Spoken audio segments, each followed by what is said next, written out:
जी, अस्सलाम वालेकुम। उम्मीद है कि आप लोग ठीक-ठाक होंगे। उम्मीद है कि आपका दिन अच्छा सा गुज़रा होगा और ये जो बैठक है आज इसमें कुछ देर हम गुफ्तगू करेंगे। कुछ मसाइल पर तो हम बात करते रहते हैं। मैं कुछ दीगर ममालिक के हवाले से इन मसाइल के हल पर बात करूँगा। आज की ख़ास बात ये है कि हमने व्हाट्सएप के ग्रुप्स कुछ बनाए हैं और दोस्तों से कहा था कि उन ग्रुप्स में शामिल हो जाएँ। तो वहाँ ज़ाहिर है व्हाट्सएप के ग्रुप की एक लिमिट होती है, ग़ालिबन 250-260 लोग ही आ सकते हैं, तो वो फ़ौरन ही वो उसमें जगह नहीं रही थी। तो इसलिए टेलीग्राम का एक ग्रुप है, उसमें उसको बना दिया गया है, उसमें आप शामिल हो सकते हैं। मुझे भी उसमें शामिल कर दिया गया है, तो मैं भी शामिल हूँ उसमें। अम, मेरा वो नंबर जो एडमिन्स के पास है, उसमें वो भी शामिल हैं। तो वो सब इसमें अब आ जाएँगे और इस तरह से राब्ता रहेगा। जब हम लाइव आया करेंगे, तो आपको पहले से मुत्तला कर दिया जाएगा। उसी तरह वीलॉग्स या जो दीगर चीज़ें हैं, वो आप तक उस बआसानी पहुँच जाएँगी। जैसे ही दीगर अहबाब आते हैं, तो गुफ्तगू में आप सबको शामिल करते हैं और उनको भी शामिल करते हैं। आप दोस्तों से गुज़ारिश है कि दीगर अहबाब तक ये बात पहुँचा दें कि हम इस वक़्त बैठक में हैं, ताकि जो गुफ्तगू है उसमें दीगर अहबाब दोस्त वो शामिल हो सकें।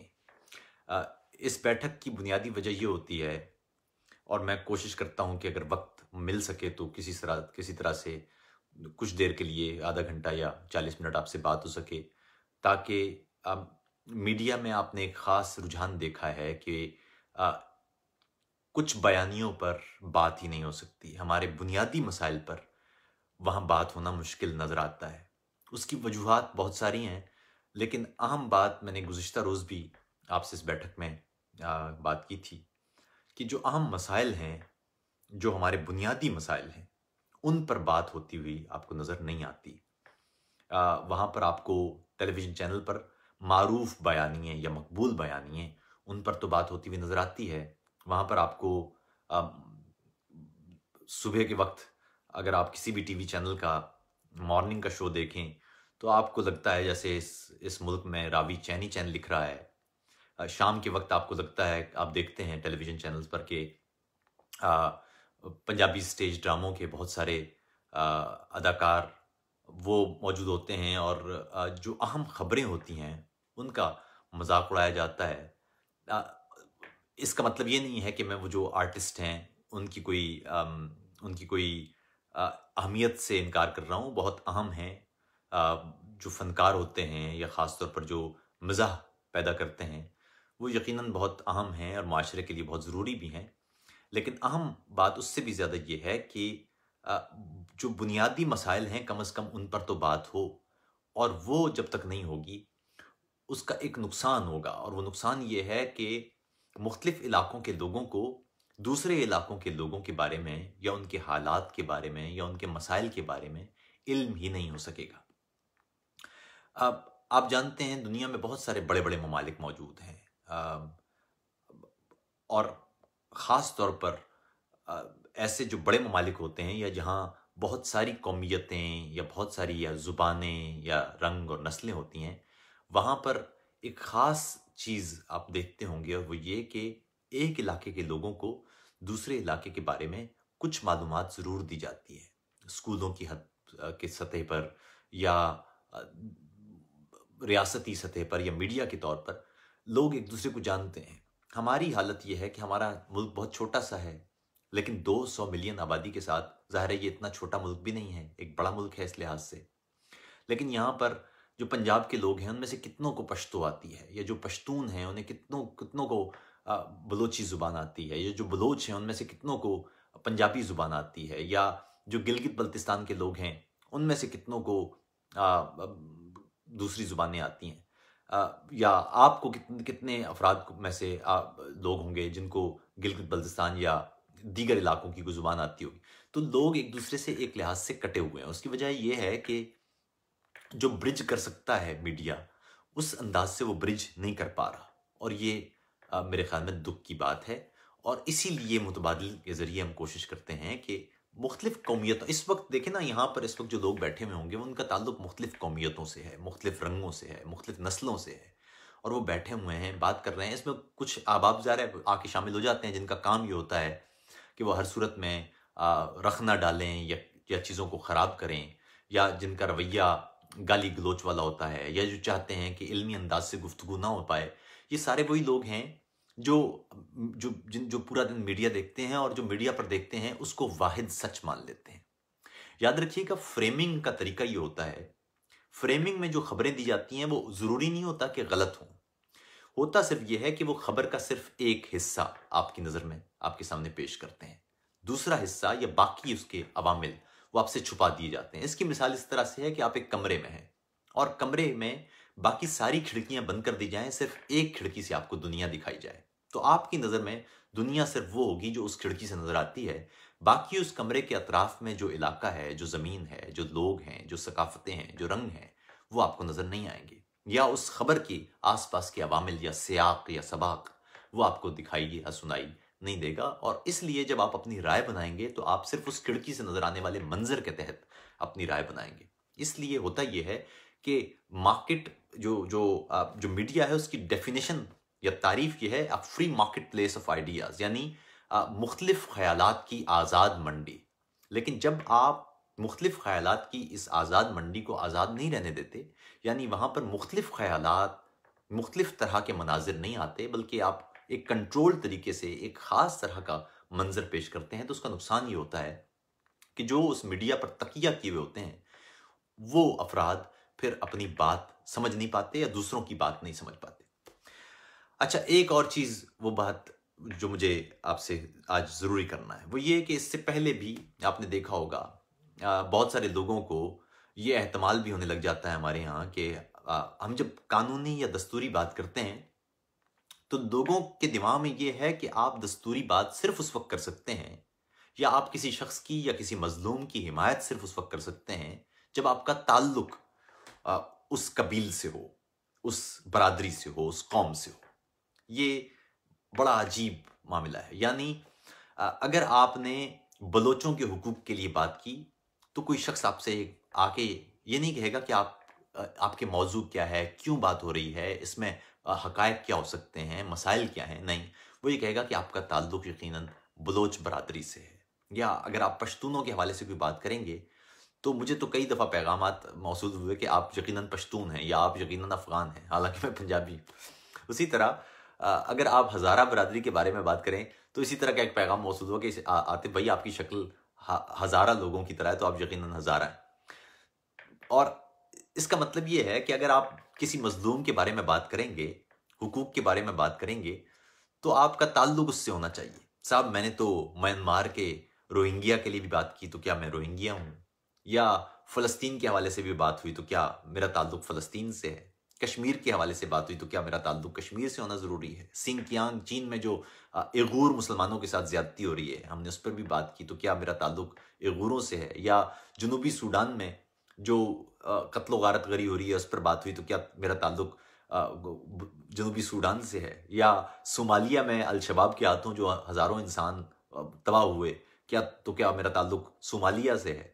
या बोको हराम की वजह से हज़ारों बच्चियां, उनकी तालीम बर्बाद हुई है, लाखों लोग बेघर हुए, तो क्या मेरा ताल्लुक नाइजीरिया से? तो इसलिए एक तो ये अपने जहन से ये ख्याल निकाल दीजिए कि आप किसी शख्स के साथ किसी वजह से जुड़ते हैं।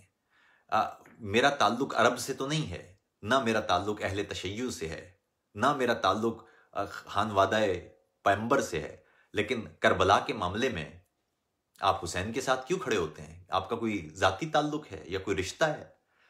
सिर्फ एक ही रिश्ता है, वो ये है कि हुसैन मजलूम है और उसके सामने एक ऐसी ताकत है जो जालिम है, तो आप जालिम और मजलूम में से एक का फैसला करते हैं और उसके साथ खड़े होते हैं, क्योंकि ऐसा ही होना चाहिए।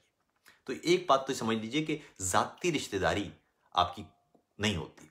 दूसरी बात है, जो बड़े ममालिक होते हैं, बड़े ममालिक में एक कौम और दूसरी कौम के दरमियान भी कोई रिश्तेदारी नहीं होती, बल्कि उनके दरमियान रास्ता या राबिता या रिश्ता वो कॉन्स्टिट्यूशन का होता है, दस्तूर का होता है। मिसाल के तौर पर जो टेक्सास का कोई शख्स होगा, उसका नॉर्थ डिकोटा या साउथ डिकोटा के लोगों से क्या ताल्लुक है? अमेरिका तो बहुत बड़ा है, अमेरिका तो यूरोप से भी ज़्यादा बड़ा है। उनका ताल्लुक उस कॉन्स्टिट्यूशन का है, उस दस्तूर का है, जिसके ज़रिए वो तमाम के तमाम लोग अमरीकी हैं। वरना कैलिफोर्निया के शख्स का न्यूयॉर्क के आदमी से क्या ताल्लुक हो सकता है? उसी तरह पाकिस्तान में भी आप देखें तो पाकिस्तान में भी मुख्तलिफ खित्ते हैं, वहाँ पर मुख्तलिफ कौमें हैं, उन कौमों की अपनी अपनी तारीख़ है, उन कौमों की अपनी अपनी ज़ुबान है, उन कौमों की अपनी अपनी सकाफ़तें हैं, हज़ारों साल पुरानी उनकी तहज़ीब है। लेकिन पाकिस्तान के दस्तूर के मुताबिक वो तमाम के तमाम लोग चूँकि पाकिस्तान के दस्तूर के नीचे हैं और क्योंकि दस्तूर पाकिस्तान उनका बनाया हुआ एक मुत्तफ़िक़ा एक एक एक दस्तावेज़ है, इसलिए आप तमाम के तमाम लोग पाकिस्तानी हैं। आपकी कौम मुख्तलिफ हो सकती है, आपकी ज़ुबान मुख्तलिफ हो सकती है, आपका रंग और नस्ल मुख्तलिफ हो सकती है, आपकी तहज़ीब और तारीख़ मुख्तलिफ हो सकती है, लेकिन सब के सब चूँकि उस कानून के नीचे हैं, उस दस्तूर के नीचे हैं, या उस दस्तूर को दुरुस्त मानते हैं या उस पर इत्तेफ़ाक करते हैं, इसलिए आपका आपस में रिश्ता होता है। तो इसलिए एक बात तो ये समझ लीजिए कि जब पश्तून तहफ़्फ़ुज़ मूवमेंट की बात होती है, तो मेरा मंजूर पश्तीन से या किसी पश्तून से कोई ज़ाती ताल्लुक़ या ज़ाती रिश्तेदारी तो नहीं है। मसला ये है कि वो कॉन्स्टिट्यूशनल बात कर रहे हैं, तो हम कॉन्स्टिट्यूशन की वजह से उनके साथ खड़े होंगे। उसी तरह जब बलोच हैं, उनके साथ कहीं अगर इंसानी हुकूक का कोई मामला होगा, तो दस्तूर के मुताबिक हमें उन बलोचों के साथ खड़े होना है और हर वो ताकत जो उस दस्तूर की पामाली में मुलव्विस हो या खिलाफ वर्जी में मुलव्विस हो, उसके सामने खड़े होना है ताकि दस्तूर और कानून का तहफ़्फ़ुज़ किया जा सके। मंजूर पश्तीन या पश्तून तहफ़्फ़ुज़ मूवमेंट अगर कोई गैर दस्तूरी काम करेगी, तो आप पर लाजिम नहीं है कि आप फिर उसके साथ हो।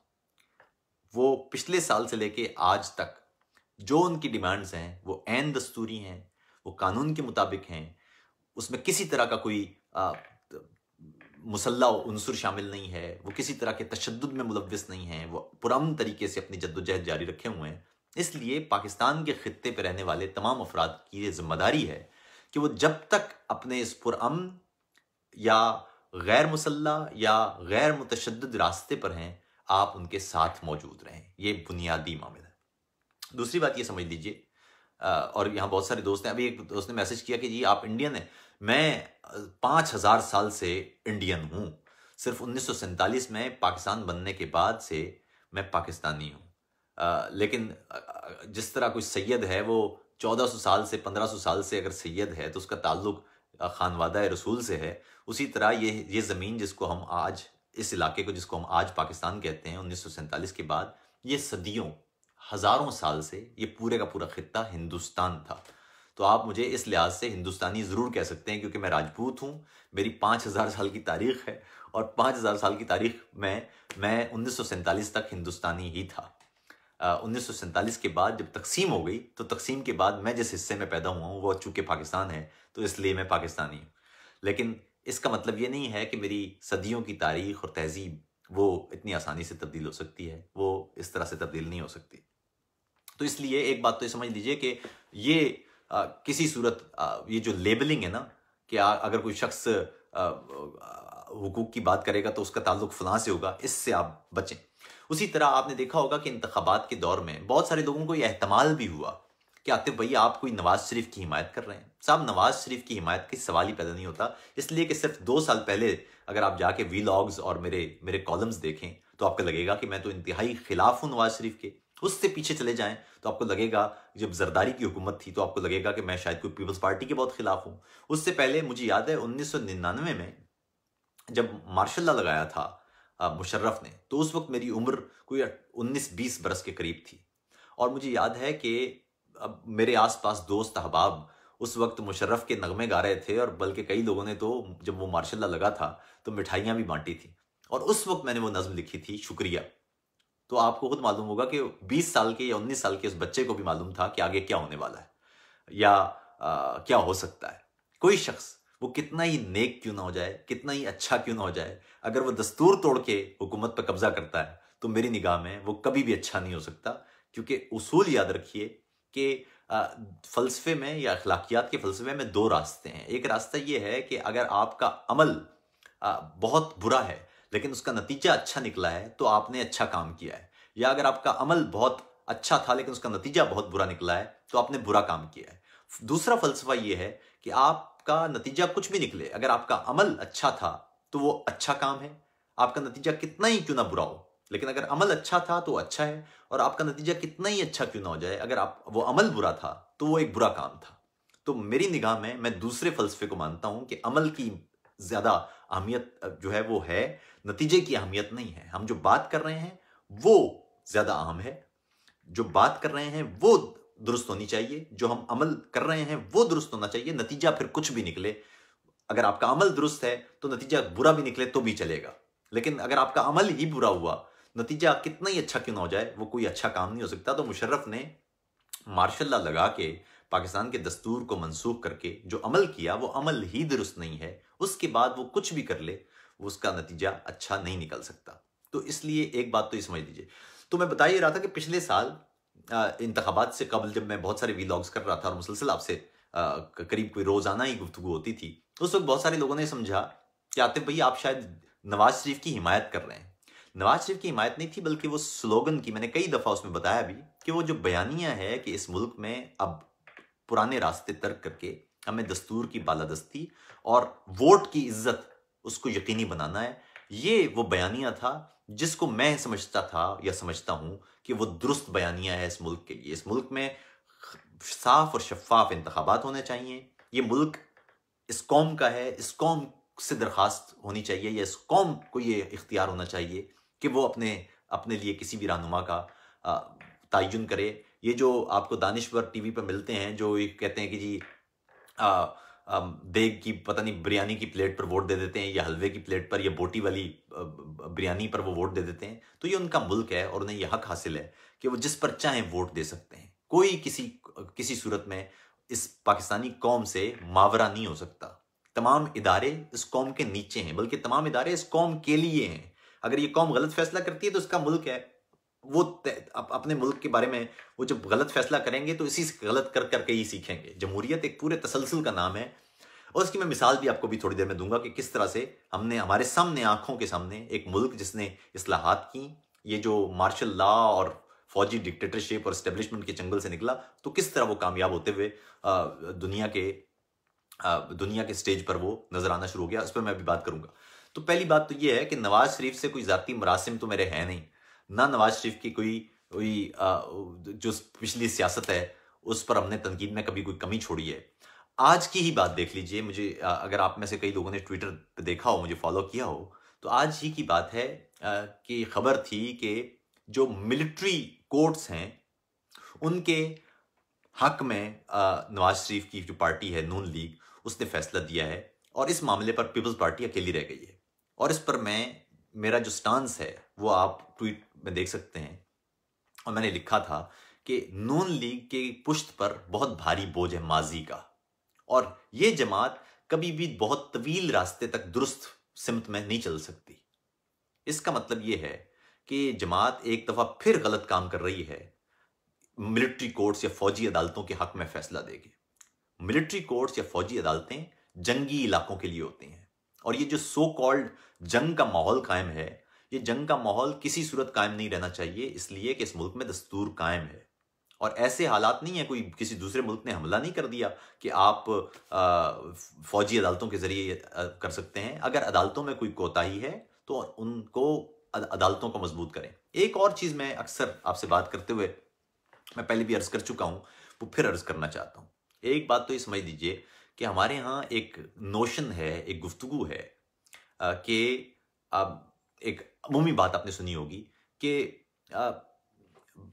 अदालतें कमजोर हैं और वो दहशतगर्दों को छोड़ देती हैं। ये पहले तो समझ लीजिए कि बिल्कुल नादुरुस्त बात है। ये अदालतें कमजोर या मजबूत नहीं होती। युगंडा या किसी दूसरे थर्ड वर्ल्ड कंट्री की कोई अदालत होगी, उसमें भी अगर भारी सबूत किसी मुल्जिम के लिए किसके खिलाफ रख दिए जाएंगे तो अदालत उस मुल्जिम के खिलाफ ही फैसला देगी। हमारे यहाँ मसला यह है कि जो सिक्योरिटी इदारे हैं या जो इंटेलिजेंस एजेंसियां हैं, उनकी जिम्मेदारी यह है कि वो किसी भी मुल्जिम को मुजरिम करार देने के लिए जो दरकार सबूत हैं वो अदालत में पेश करें। कुछ ऐसी दुनिया में बहुत सारी तब्दीलियां हो गई हैं जिसके बाद अब वो पुराने गोरे के बनाए हुए कवानीन नहीं चल सकते।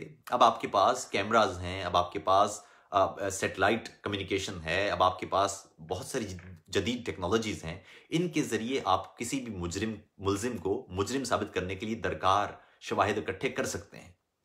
इसलिए आपको ये मालूम होना चाहिए कि इन सबूतों को सबूत समझना, ये इख्तियारात नए कवानीन के तहत हासिल होना चाहिए, या ये इस अंदाज के मामलात होने चाहिए। लेकिन बदकिस्मती देखिए कि हमारे यहाँ अदालतों को या कानून में मौजूद सुकून को अदालतों को मजबूत करने या कानून में मौजूद सुकून को खत्म करने की बजाय उमूमी रवैया यह है कि अदालतें कमज़ोर हैं, अदालतें छोड़ देती हैं, इसलिए जी मिलिट्री कोर्ट्स ज़रूरी हैं। मिलिट्री कोर्ट्स में मैंने आपको गुज़िश्ता रोज़ भी अर्ज़ किया था कि बैनुल-अक़वामी कानून के मुताबिक फ़ौजी अदालतें आम शहरियों के फ़ैसले इसलिए नहीं कर सकती क्योंकि फ़ौज का कानून दूसरा है और आम शहरियों का कानून दूसरा होता है। दूसरी बात यह है कि मुल्ज़िम को मुजरिम साबित करने के लिए एक कानून की बुनियादी चीज़ है और वो उसको कहते हैं कि आपको एक मुल्ज़िम को भरपूर मौका देना है कि वो अपना दिफा कर सके। फ़ौजी अदालतों में ये मुमकिन नहीं होता। यानी फ़ौजी अदालत में तो एक वकील होगा, वो भी फ़ौजी होगा और दूसरी तरफ उसकी जो वकालत के लिए या दिफा के लिए वकील मुकर्रर किया जाएगा, वो भी फ़ौजी ही होगा, तो वो क्या दिफा होगा? इस अंदाज से मामला ये होता है कि कोई बेगुनाह शख्स उसको सज़ा हो सकती है, जो कि बहुत ही खौफनाक बात है। याद रखिएगा कि यूरोपीय यूनियन में खास तौर पर सजाए मौत नहीं है और इसकी तारीख ये है कि एक शख्स को सजाए मौत दी गई थी और उसके बहुत अरसे बाद मालूम हुआ, कई दिहाइयां बाद, कि वो शख्स बेगुनाह था और उसके बाद ये तय किया गया कि अब यूरोप में सजाए मौत नहीं दी जाएगी। इसलिए कि जब आप सजाए मौत दे रहे हैं तो ये एहतमाल मौजूद है कि वो शख्स बेगुनाह हो सकता है। तो अगर किसी बेगुनाह शख्स को आपने सजाए मौत दे दी और बाद में पता चला कि वो बेगुनाह था, तो माशरे के ऊपर एक शख्स की जिंदगी लेने का एक बहुत बड़ा धब्बा लग जाएगा और इंसानी माशरों में इस धब्बे की गुंजाइश नहीं होती। इसलिए ये तय किया जाता है कि ऐसा नहीं होना चाहिए। तो ये बुनियादी चीज़ समझ लीजिए। इसलिए नवाज शरीफ की पार्टी ये जो काम कर रही है, ये एक तवीलुल मुद्दती बुनियादों पर ये पाकिस्तान के लिए दुरुस्त नहीं है। और नवाज शरीफ के लोगों को भी या जो नून लीग के हामी उन्हें मालूम होना चाहिए कि फौजी अदालतों के हक में फैसला देने का मतलब ये होगा कि आपने एक बार फिर मुल्की दस्तूर को कमजोर करने में अपना किरदार अदा किया है। इस मौके पर आपको भरपूर तरीके से दस्तूर के साथ खड़े होना चाहिए था। एक तरफ आप अगर नारा लगा रहे हैं वोट को इज्जत दो, तो आप दस्तूर को इज्जत दिए बगैर वोट को इज्जत दिलवाएंगे कैसे? ये सवाल आपको खुद से करना चाहिए, जो कि मेरे ख्याल में इंतहाई अहम होता। तो ये कुछ चीजें समझने की हैं। मैंने आपको अर्ज किया कि एक मिसाल, इंडोनेशिया की मिसाल आपके सामने है। 10-15 साल पहले इंडोनेशिया एक बड़ा अजीबोगरीब मुल्क था। बहुत अरसा पहले नहीं गुजरा कि इंडोनेशिया पर फौजी हुकूमत हुआ करती थी, लेकिन फौजी हुकूमत के खात्मे के बाद वहां बड़ी इस्लाहात हुई और वहां यह तय किया गया कि अब यहां पर जो फौज है उसको फौज का काम दिया जाएगा। जो आम जो सिविलियन इदारे हैं यानी पार्टीज हैं या पार्लिमान है या जो सदर का इंतखाब है वो बराह रास्त होगा। उसके बाद आप देखें कि सिर्फ 10-15 साल के अंदर इस वक्त मलेशिया जो तरक्की याफ्ता ममालिक की जो इजलास होता है उसमें उसको शामिल करने लग गए हैं। अब याद रखिएगा कि इंडोनेशिया 17,000 के करीब जजीरों का मजमुआ है। 17,000 के करीब। वहाँ सकाफतें मुख्तलिफ, वहाँ रंग मुख्तलिफ, वहाँ एक बड़ी तादाद गो के मुसलमानों की है, लेकिन इसके बावजूद दूसरी बरादरियाँ, दूसरी कौमियतें, दूसरे नस्ल मौजूद हैं। लेकिन इसके बावजूद वो सब के सब इंडोनेशी इसलिए बन गए कि वहाँ एक ख़ास तरकीब से इस्लाहात की गई अपनी इकोनॉमी को। और आप खुद सोचेंगे जैसे ही उन्होंने कानूनी इस्लाहात की, उनकी इकोनॉमी खड़ी होने शुरू हो गई अपने पैरों पर। और दुनिया में जो उसके पासपोर्ट की इज्जत थी जो बहुत ही नीचे था, वो कहाँ से कहाँ पहुंच गया सिर्फ 10-15 साल के अंदर अंदर। सिर्फ उस वक्त जब उसको दुनिया भर में जमहूरी मुल्क समझा जाने लग गया। अब दुनिया भर में मुसलमानों को एग्जाम्पल दी जाती है इंडोनेशिया की कि आप देखिए इंडोनेशिया इतनी बड़ी जमहूरिया है। वो जमहूरिया इससे पहले उसकी हालत हमसे ज़्यादा बुरी थी, लेकिन आप ये देखिए कि 10-15 साल के अंदर उन इस्लाहात की वजह से कानूनी तौर पर उन्होंने अपने आप को कितना मजबूत कर लिया। और इसीलिए हम बार बार कह रहे हैं कि आपको इस्लाहात का रास्ता इख्तियार करना पड़ेगा। आपको सबसे पहले दस्तूरी इस्लाहात करके मुल्क की जो बसने वाले लोग हैं उनकी आवाज़ को उठाना पड़ेगा, उनको आवाज़ देना पड़ेगी, उनको इख्तियारात देना पड़ेंगे ताकि वो अपनी मुस्तकबिल का, अपने मुल्क के मुस्तकबिल का फैसला खुद कर सकें। अगर ये फैसला हम करने लग गए या कोई इदारा या कोई तंजीम या कोई अशराफिया करने लग गई, तो वही कुछ होगा जो इस मुल्क में हो रहा है। ये बहुत अहम बात है और मेरे ख्याल में इसको हमें सोचने की ज़रूरत है कि जब तक हम ये सोचेंगे नहीं कि हमारे यहाँ इदारे मजबूत उस वक्त होंगे जब वहाँ पर कानून की बालादस्ती होगी, तो उस वक्त तक हम नहीं समझते कि किसी सूरत में भी कोई बड़ी तब्दीली आ सकती है। तो इसलिए मेरे ख्याल में आज की बैठक में ये अहम बात है। मैं कोशिश करूंगा कि थोड़ी थोड़ी जो चीज़ें हैं हर रोज़ कुछ वक्त निकाल के वो आपसे बात होती रहे। अपना बहुत ख्याल रखिए। कोई सवाल हो तो आप आ सकते हैं। एक बात और समझ लीजिए, वो ये कि ये जो मैंने अभी टेलीग्राम गालिबन उसका ग्रुप मैंने एडमिन से कहा था वो शामिल कर दें। तो आप तमाम लोग जो व्हाट्सएप पे शामिल नहीं हो सके ग्रुप्स, क्योंकि वहाँ पर एक लिमिटेड तादाद ही शामिल हो सकती है, वो टेलीग्राम में शामिल हो जाएं ताकि आपसे रब्ता रहे। और कोई अहम बात हुआ करे तो आप वो शेयर कर सकते हैं। कोशिश होगी कि आपसे रब्ता वक्त के साथ साथ होता रहे।